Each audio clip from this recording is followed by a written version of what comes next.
Now, coming into the same question further, I would like to ask you now, therefore, you have been doing 15 odd podcasts by now, and you've called 15 doctors from various specialties. I want to really ask you a very straight but a difficult question. How difficult or how easy was it to get each and every guest on show? And what were the efforts you had to take them to convince them to do a show with you? Yeah, I think this is going to be a mixed bag because, as in everything in life, there is nothing that's black and white. Like there's nothing that's always easy or always difficult. It's always, the different shades of gray are there in between. So Absolutely. So some were very easy. See, I would first of all thank those first one or two doctors, including you, who took a chance with me. Like I am totally newbie. I don't have a record of doing successful podcasts in the past. I come to you. Yes, we've had an exchange of ideas, over some weeks and months, and I know we have talked about this deep medicine book. But ultimately, you took that chance, saying, "Okay, I'll take the chance with this guy."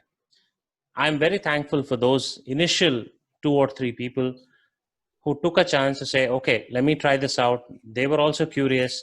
They took a chance. That was a bet. I think all of us people or entrepreneurs or anything that somebody tries new, they need this initial set of people who will take a chance on them. That's very important. So I'm very happy for that. The second set of people are those who come from these people. So once these people are happy with their podcast, they're happy with the product that they see, they will lead you to the next set of contacts. And then one advantage I had is once I record one episode, I remember having recorded one episode with you, I could tell other doctors that I was reaching out, hey, by the way, I have recorded this episode, take a look. No, the sample medicine.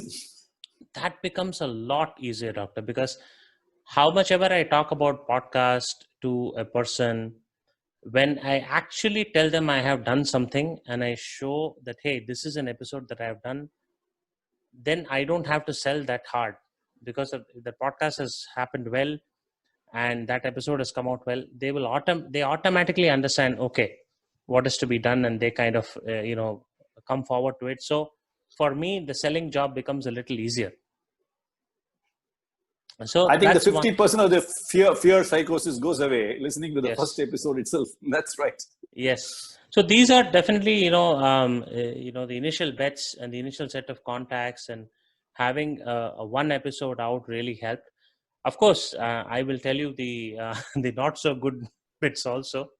I've had guests who have signed up initially, and we even had a initial meeting, in-person meeting. This was before the coronavirus pandemic, where they got comfortable with who I am, and maybe it helped us to sort of break the ice and sort of arrive at the topic, and we discussed, oh, this would be good, and they listened to an episode, but later they sort of walked out. They sort of backed out for whatever reasons. I don't exactly know whether you can call it because they were busy or they had other priorities, but whatever it is, it didn't materialize.